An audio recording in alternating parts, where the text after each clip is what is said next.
kena denda hingga 30 juta won dan penjara selama 3 tahun.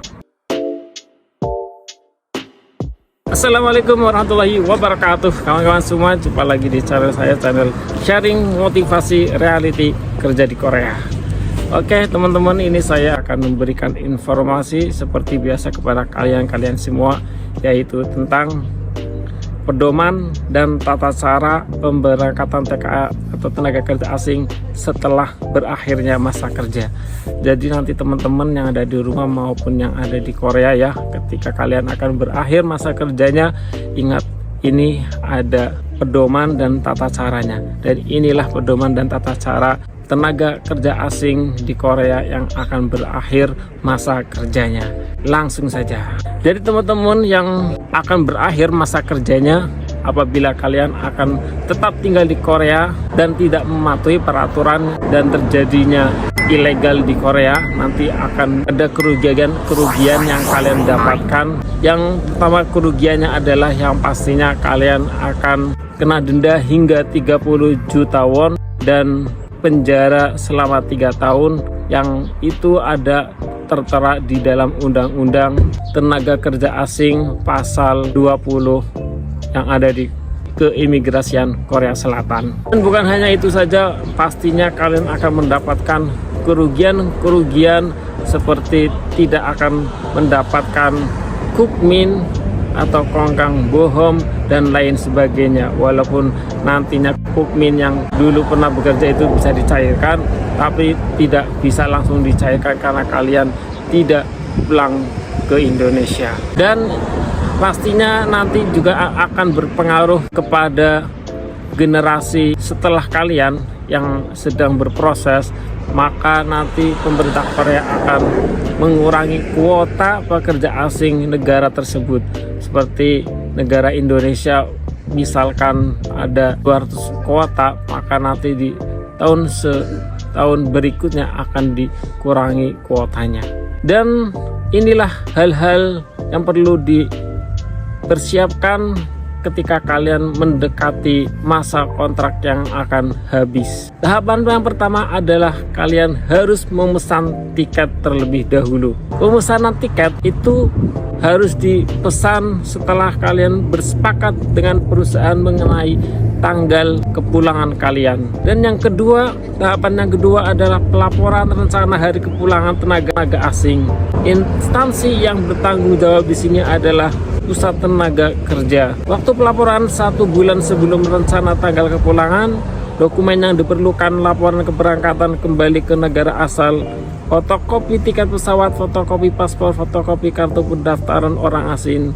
Dan cara pelaporannya kunjungan atau melalui fax atau secara online juga bisa, guys. Tahapan yang ketiga yaitu pendaftaran asuransi khusus untuk tenaga kerja asing. Tempatnya yaitu di Samsung Fire dan Marine Insurance. Syarat pendaftarannya yaitu asuransi jaminan pulangan tenaga kerja asing yang bekerja di atas 1 tahun dan tidak pernah keluar dari tempat bekerja kemudian pulang. Jika jumlah yang diterima dari uang pesangon menurut undang-undang, pemberi kerja akan membayar selisihnya pembayaran pensiun dan dapat dihitung di aplikasi ponsel manajemen ketenaga kerja asing atau melalui situs IPS atau www.ips.go.kr. Sekarang Anda dapat mencoba menghitung uang pensiun di website IPS atau www.ips.go.kr atau lewat aplikasi ketenaga kerjaan asing. Asuransi biaya kepulangan terjadi untuk tenaga kerja yang telah habis izin masa tinggalnya. Waktu pendaftaran dari 1 bulan hingga setidaknya 7 hari sebelum tanggal keberangkatan yang dijadwalkan. Cara penerimaan uang asuransi jaminan pulangan di bandara pada hari keberangkatan atau melalui rekening setelah keberangkatan. Asuransi biaya pulangan diterima di bandara pada hari keberangkatan atau diterima rekening sebelum atau sesudah keberangkatan. Sistem pengembalian uang otomatis jika ada alasan untuk pembayaran keberangkatan dari Republik Korea dan lain pekerja asing yang mengajukan pengembalian uang melalui perusahaan asuransi berhak untuk otomatis mengklaim pengembalian uang tanpa melakukan pengajuan lagi. Periode aplikasi 6 bulan sebelum tanggal keberangkatan yang dijadwalkan. Cara aplikasi: hubungi pusat panggilan Samsung Huaje khusus asuransi tenaga kerja asing. Penerimaan uang asuransi dikembalikan secara otomatis ke rekening terdaftar setelah terjadinya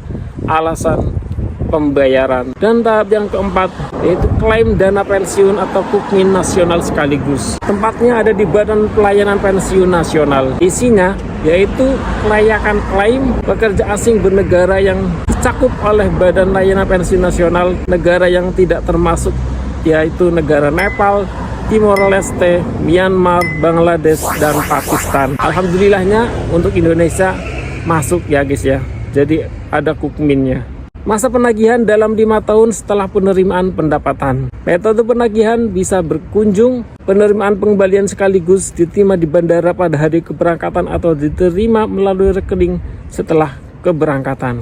Tahap yang kelima yaitu transfer mata uang asing.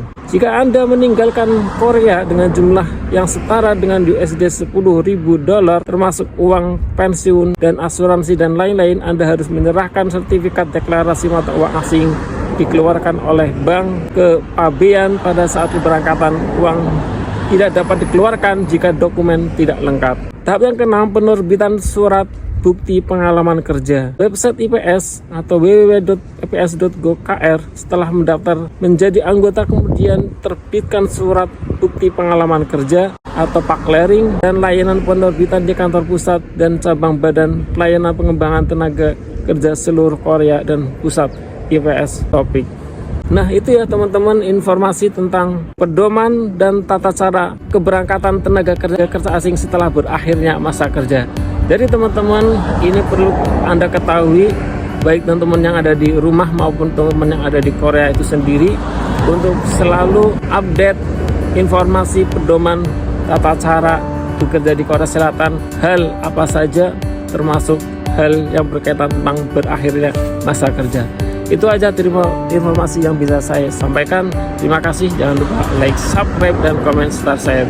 Terima kasih, salam babu premium. Annyeonghaseyo, bye bye.